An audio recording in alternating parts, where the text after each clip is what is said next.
আমার সামনে দেখতে পাচ্ছেন ছোট্ট একটি আইল্যান্ড। দেখেও কেমন একটা ভয় ভয় ভাব হলো যে আমি এখানে একা আছি আর কেউ নেই। কারণ এইরকমভাবে আমি কিছু ভিডিও দেখেছি যেগুলো লন্ডনে মোবাইল চুরি করে নিয়ে যায়, জিনিসপত্র। আমি জানি না এই ঘরটি কিসের জন্য বানানো হয়েছে, তারপর আমি এই ঘরের ভিতরে ঢুকে দেখব। তা আমি আপনাদেরকে একটা ফল দেখাই যেটা ইউরোপে অনেক জনপ্রিয়। এরকম জায়গায় ট্রাভেল করার মজাটাই আলাদা। আপনি একা আছেন, চারদিকে শুনশান এরিয়া, তার সাথে এরকম একটা সুন্দর ভিউ, চারদিকে অন্ধকার হয়ে গেছে, আশেপাশে কেউ নেই, আর এই পাহাড়ের মধ্যে আমি একা পড়ে গেছি। হেই গাইজ, আসসালামু আলাইকুম, কেমন আছো তোমরা সবাই? আমার নতুন একটি ব্লগে আমি তোমাদের স্বাগত জানাই। তো আমি এখন আছি মাল্টা সেন্ট পলস বেতে, আর আজকে আমি রওনা দিচ্ছি মাল্টা সেন্ট পলস বে আইল্যান্ডের উদ্দেশ্যে। তো এই আইল্যান্ডটি খুবই ছোট একটা আইল্যান্ড, সেখানে যেতে গেলে আপনাকে ছোট বোটের সাহায্য নিতে হবে, তারপরেও আপনি বাসের সাহায্য নিয়ে আর কিছুটা পায়ে হেঁটেও আপনি যেতে পারবেন। সেই আইল্যান্ডটি আমার পিছনে আছে। এই যে একটা ছোট্ট আইল্যান্ড দেখতে পাচ্ছেন, আর আজকে আমি ওই আইল্যান্ডে যাচ্ছি। অনেক সুন্দর একটা আইল্যান্ড, আর ওই আইল্যান্ডের ব্যাপারে খুব কম মানুষই জানে। অনেকে হয়তো যারা মাল্টাতে বসবাস করে দীর্ঘদিন ধরে, তারাও কিন্তু ওই আইল্যান্ডটিতে অনেকজন আছে যারা যায়নি। আর এখন 2:30 বাজে। তো মাশাআল্লাহ ওয়েদারটি অনেক সুন্দর, মেঘলা মেঘলা আবহাওয়া। তারপরেও শীতের সময় হলে পরেও মানে সমুদ্র থেকে হালকা ঠান্ডা ঠান্ডা হাওয়া ভেসে আসছে, খুব একটা শীত লাগছে না, অনেক সুন্দর একটা ওয়েদার। আর গাইজ এখানকার পানি দেখেন কত পরিষ্কার পানি, একেবারে কাঁচ পানি। তার সাথে আমি সেন্ট পলস আইল্যান্ডটা একটু জুম করে দেখিয়ে দিচ্ছি। দেখেন আমাকে এই দিক দিয়ে হেঁটে যেতে হবে। তো দেখতে পাচ্ছেন আমাকে হাঁটতে হাঁটতে কিন্তু এই জায়গাতে পৌঁছাতে হবে। তারপরে আমি এই সেন্ট পলস বে আইল্যান্ডের কাছে যাব। দেখতে পাচ্ছেন অনেক দূরে আছে, তারপরে জুম করে দেখা যাচ্ছে যে আইল্যান্ডের মধ্যে অনেক ছোট ছোট গুহা আছে। আর একটা জিনিস দেখায় গাইজ, এখানে দেখতে পাচ্ছেন বেশ কিছু ছোট ছোট বোর্ড রাখা হয়েছে। এখন মাল্টাতে কিন্তু অফ সিজন, যে কারণে এইগুলো এখানে রাখা হয়েছে। তা আশেপাশে কোনো ছোট ছোট বোট বা জাহাজ দেখতে পাচ্ছেন না, কারণ শীতের সময় টুরিস্ট এখানে কম আসে, আর শীতের সময় পানি অনেক ঠান্ডা, যে কারণে কেউ স্নান করবে না। গাইজ এইখানে দেখেন এই কোনার মধ্যে কতগুলো মাছ, ছোট ছোট মাছ। মানে আমরা গ্রামগঞ্জে যে ছোট জাল দিয়ে মাছ ধরি, সেই সব জাল যদি এখানে পেতে দেওয়া হয়, তাহলে আপনি প্রতিদিন কি পরিমাণে মাছ দেখতে পারবেন একবার ভেবে দেখুন। তো আমি বাস স্টপের কাছে চলে এসেছি, আর একটা বাস দেখতে পাচ্ছেন চলে এসছে। আমি জানি না বাসটি পাবো কি না, আমাকে একটু দৌড়াতে হবে, তারপরে বাসটি আমি ধরতে পারবো। তা আমি বাসে করে অনেকটা রাস্তা চলে এসেছি, আর আমার সামনে একটা রাস্তা দেখছেন, এই রাস্তা ধরে আমাকে সেই সেন্ট পলস আইল্যান্ডের উদ্দেশ্যে রওনা দিতে হবে। আর আমার সামনে দেখতে পাচ্ছেন ছোট্ট একটি গুহা। এখানে আপনি সব জায়গায় ছোট বড় গুহা পাবেনই, তো এখানে ঢোকার মতো সেরকম কোনো রাস্তা নেই। আর এই ভিউটা দেখতে পাচ্ছেন অনেক সুন্দর একটা জায়গা, মানে একটা পরিষ্কার পরিচ্ছন্ন ফাঁকা একটি রাস্তা, সেই রাস্তা দিয়ে আমি একা হেঁটে যাচ্ছি। আর আমার আশেপাশে পরিবেশটা একটু দেখতে পাচ্ছেন, অনেক সুন্দর একটা পরিবেশ। তো সেন্ট পলস বে আইল্যান্ড পৌঁছাতে এখন আমাকে আধা ঘন্টা পায়ে হেঁটে যেতে হবে। আর দেখতে পাচ্ছেন চারিদিকে পাহাড়। আর এখানকার একটা কথা আমি আপনাদেরকে বলি, এখানে আপনি মন খুলে শ্বাস নিতে পারবেন, কারণ এখানে কোনো বড় কলকারখানা নেই। আর এখানকার রাস্তাঘাটগুলো পরিষ্কার পরিচ্ছন্ন, কোনো ভাঙা টাঙা নেই যে ধুলোবালি উঠবে। তাই এখানকার বায়ু অনেক পরিষ্কার, এখানকার বায়ু দূষণ হয় না বললে চললো। তা দেখতে পাচ্ছেন আমি একটা গ্রামের সাইডে আছি, আর এখানে চাষ হচ্ছে ফুলকপির চাষ। এই একটা দেখতে পাচ্ছেন এক পিসি আছে বড়, আর ওইদিকে কিছু চাষ হচ্ছে। আর আমার মনে হয় যে বাকি সবজিগুলো তুলে নেওয়া হয়ে গেছে। এই পাহাড়ের গায়ে এক আড্ডা বাড়ি খুঁজে পাওয়া যায়। মানে কিছু কিছু মানুষের চিন্তা ভাবনা থাকে না, যে এমন একটা জায়গায় চলে যায় যেখানে চারিদিকে জঙ্গল হবে, পাহাড় হবে, কোনো মানুষের ভিড় থাকবে না, কোনো ঝোঁঝ ঝামেলা থাকবে না। এরকম জায়গা অনেক মানুষই পছন্দ করে থাকেন। তো এখানে আপনি হয়তো বড়সড় কোনো জঙ্গল বা বড়সড় কোনো পাহাড় পাবেন না, তা এরকম ছোটো মোটো পাহাড়। আর এইসব জায়গায় বাড়ি করতে গেলে আপনার পার্সোনাল একটা গাড়ি থাকতে হবে। আর এখানে দেখতে পাচ্ছেন আমার সামনে একটা বাড়ি, ওটা বাড়ি না চার্চ আমি বুঝতে পারছি না, তারপর ওইদিকে বাড়ি আছে। তাই এরকম জায়গায় বাস করলে আপনাকে কেউ ডিস্টার্ব করবে না, এখানে চুরির কোনো ভয় নেই। আর তারপরে আপনি এরকম একটা সুন্দর একটা ভিউ দেখতে পাবেন। তো আমার সামনে দেখতে পাচ্ছেন একটা দাদা, দেখতে পাচ্ছেন যে আমরা বাংলায় বলে থাকি হ্যান্ড ট্র্যাক্টর, সেই ছোট হ্যান্ড ট্র্যাক্টর নিয়ে চাষ করছেন, জমি চষছেন। দেখেন, তা এনাদের চাষ আর আমাদের চাষের মধ্যে আকাশ পাতাল তড়িতপাত। এটাও একটা গ্রাম, আর তারপরে ওইটা একটা মাঠঘাট, কিন্তু এই মাঠঘাট আর আমাদের মাঠঘাটের মধ্যে আকাশ পাতাল তড়িতপাত। আমাদের মাঠটা কি সমান, তারপরে ধান চাষ হয়, বিভিন্ন রকম চাষ হয়। আর এটা হচ্ছে পাহাড়ি এরিয়া, তো এখানে কোনো ধান চাষ হয় না, কিছু কিছু জায়গায় গম চাষ হয়, তারপরে সবজির চাষটা এখানে করা যায়। তা আমি আপনাদেরকে একটা ফল দেখাই যেটা ইউরোপে অনেক জনপ্রিয়। এটা হয়তো আমাদের গ্রাম অঞ্চলে কেউ খায় না, পড়ে পড়ে নষ্ট হয়। এটা দেখতে পাচ্ছেন ফণিমনসা, যাকে আমরা বলি, বাংলাতে বলি। তারপরেও এর কিন্তু অনেক নাম রয়েছে, আপনি হয়তো বাংলাদেশে বা ইন্ডিয়ার বিভিন্ন জায়গায় বিভিন্ন নামে ডাকে। তা আমরা যেটা বলি এটাকে ফণিমনসা বলি। আর এই ফলগুলো ইউরোপে মার্কেটে বিক্রি হয়।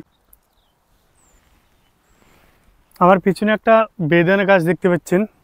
তা মালটায় আপনি অনেক বেদানা চাষ, তারপরে আপনি লেবু চাষ দেখতে পাবেন। তা এই গাছটিতে অনেক বেদানা রয়েছে, বেশিরভাগ বেদানা কিন্তু নষ্ট হয়ে গেছে। এটার উপর দিয়ে রাস্তাটি ছিল যেটা দিয়ে আমি এসেছি। আর আমার সামনে অনেক সুন্দর একটি বিচ, আর এটা স্যান্ডি বিচ না। আর দেখতে পাচ্ছেন এখানে ছোট ছোট পাথর, পানিটা পুরো পরিষ্কার। এখানে যদি কোনো মাছ আসে, কেউ যদি সুইম করে, মানে সব কিছুই দেখা যাবে। আর আমাকে যেতে হবে এইটা দিয়ে, সেন্ট পলস আইল্যান্ডটি আছে এই পাহাড়টির ওই পারে। তো আমাকে এই পাহাড়টি টপকে যেতে হবে। তো আমি যদি এই সোজা ইটটা দিয়ে যাই, আমাকে অনেকটা হাঁটতে হবে, আমাকে এই সাইড দিয়ে যেতে হবে।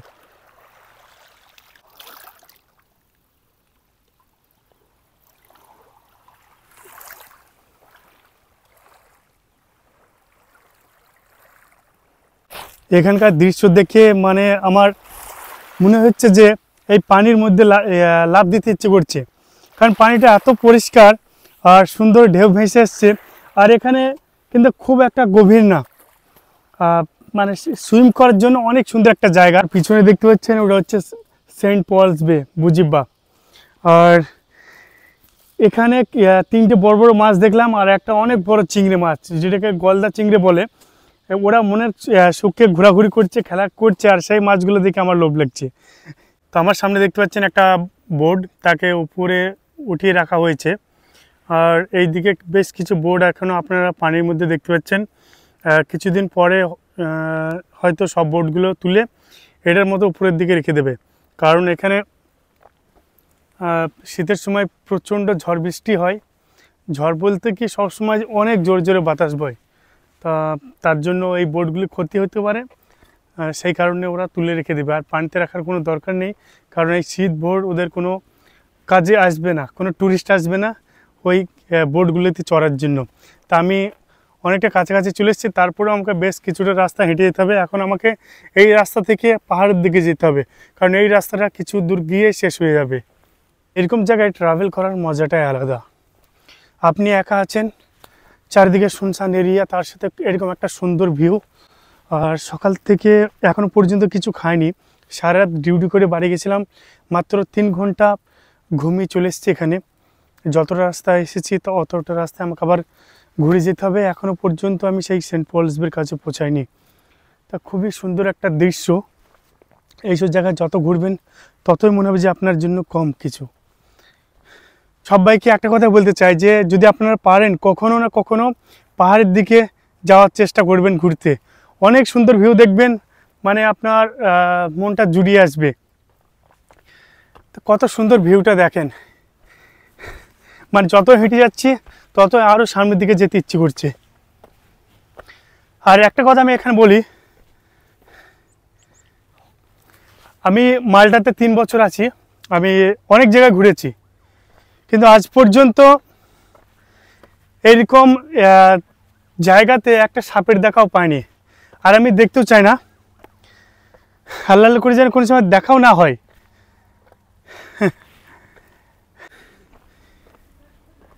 কত সুন্দর জায়গা দেখেন। আমার সামনে দিয়ে একটা জাহাজ চলে যাচ্ছে, জাহাজটি গোজোতে গেছিলো, আর এখানে কিন্তু ফাটল ধরেছে, তাই এখানে যাওয়ার কোনো রিস্ক নেব না। তা এই পাথরগুলো দেখতে পাচ্ছেন সবই কিন্তু ধস নেমে নেমে পড়েছে এখানে। আর এই পাথরগুলো দেখছেন আস্তে আস্তে আস্তে আস্তে ধস নেমে নেমে কিন্তু জায়গাটি খালি হচ্ছে আর সমুদ্রটা এগিয়ে আসছে। দেখেন এই জায়গাটি কিন্তু অনেকটা রিস্কি জায়গা। আমার পিছনে দেখেন কি বিরাট মানে বিশাল একটা জায়গা, যে জায়গা মানে পাথরগুলো ভেঙে কিন্তু জায়গাটি তৈরি হয়েছে। একটা সময় এই জায়গাটিতে পুরোটা মানে পাহাড়ের মতো ছিল, আর সেগুলো একটা একটা করে ভেঙে ভেঙে ভেঙে ভেঙে ওই সমুদ্রের সাথে গিয়ে মিশে পড়ছে। আর আমি একটু নিচে গিয়ে আপনাদেরকে দেখানোর চেষ্টা করব।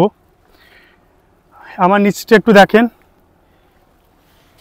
জায়গাটি অনেক সুন্দর জায়গা, অসাধারণ জায়গা। তার সাথে যে পানি আমি আপনাদেরকে একটু দেখানোর চেষ্টা করব, পুরো পরিষ্কার কাঁচ পানি।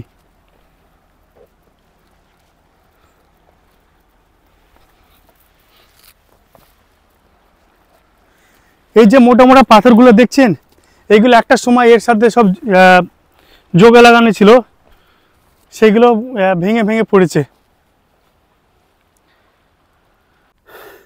আমার সামনে দেখতে পাচ্ছেন গাইজ, সূর্য ডুবতে শুরু করেছে। তা আমাকে খুব তাড়াতাড়ি সেই সেন্ট পলস আইল্যান্ডের কাছাকাছি পৌঁছতে হবে। অন্ধকার হয়ে গেলে পরে এই জায়গা থেকে বার হওয়া আমার জন্য অনেকটা মুশকিল হয়ে পড়বে, কারণ এই রাস্তাগুলো দেখতে পাচ্ছেন অন্ধকার হয়ে গেলে এই রাস্তার মধ্যে হাঁটাটা অনেকটা কষ্টজনক হয়ে উঠবে। আর পাথরগুলো অনেক শার্প, অনেক ধারালো।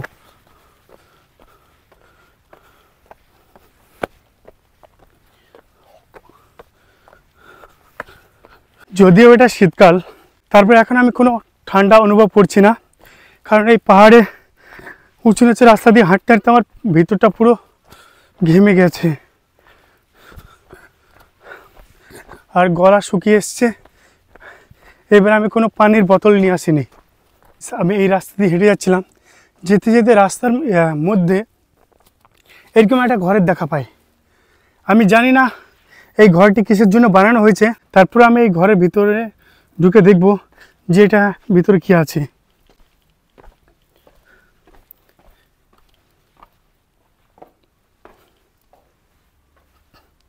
ঘরের ভিতরে তেমন কিছু নেই, এখান থেকে একটা কেমন একটা গন্ধ আসছে। আর এই দেখেন কত সুন্দর একটা ভিউ আসছে জানলার ফাঁক দিয়ে। আপনি এই জানলার সাইড দিয়ে এইরকম একটা সুন্দর দৃশ্য দেখতে পারবেন। তারপর ওই দিকে আছে সেন্ট পলস আইল্যান্ড।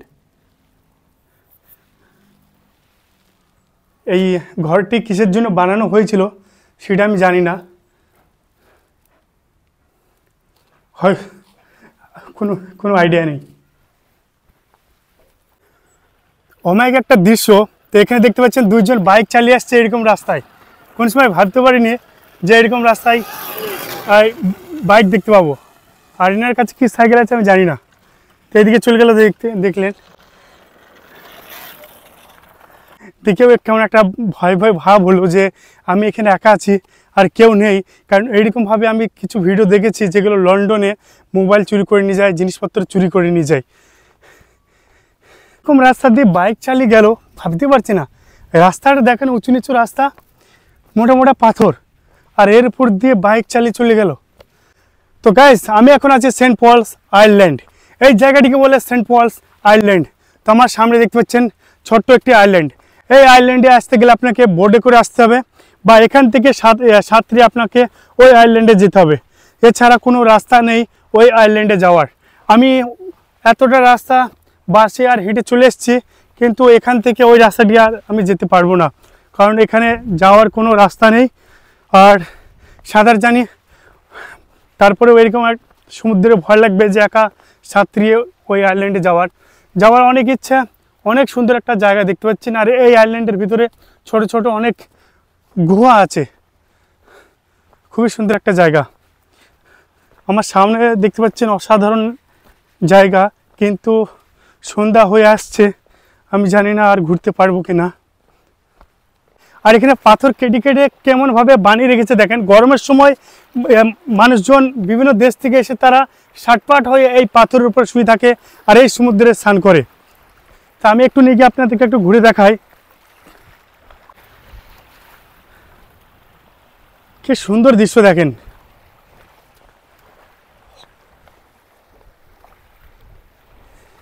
এই জায়গাটি দেখেন গাইজ, কত সুন্দর জায়গা। আর এটা ছোট একটা ব্রিজের মতো তৈরি হয়ে গেছে। পানিটা পুরো পুরো নীল পানি, পরিষ্কার পরিচ্ছন্ন নীল পানি, তার সাথে এরকম একটা সুন্দর দৃশ্য। আমি এখন এই ব্রিজটির উপর দিয়ে হেঁটে যাব। মনে হয় না যেটা ভেঙে যাবে, কারণ এখানে অনেক মোটা মোটা লোহা লাগানো। লোহাগুলো কিসের জন্য লাগানো?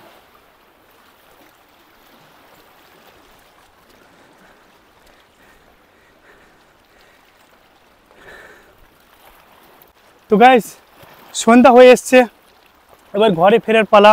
দেখতে পাচ্ছেন ওনারাও গোজো থেকে ঘরে ফিরে যাচ্ছে, আমাকেও ফিরতে হবে।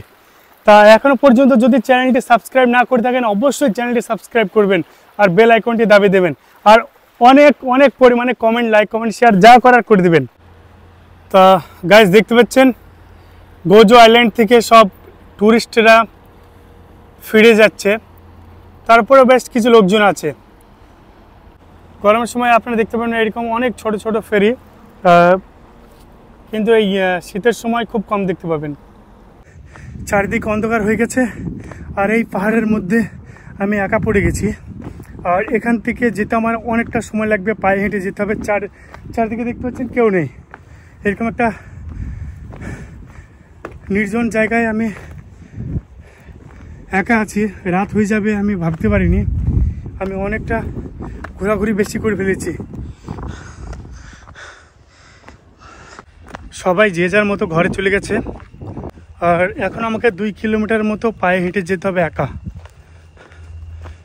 যে রাস্তাতে কোনো লোকজন পাবো না আমি, আমার যত সম্ভব মনে হয়, কারণ এই সময় টুরিস্ট লোক একটু কমই থাকে শীতের সময়। আর দেখা যাক, আমাকে বাস নিতে হবে, বাস নিয়ে আবার আমাকে সেই রুমে পৌঁছাতে হবে। তা যাই হোক, আবার আমাদের অন্য একটি ভিডিওতে দেখা হবে। ভালো থাকবেন, আল্লাহ হাফেজ।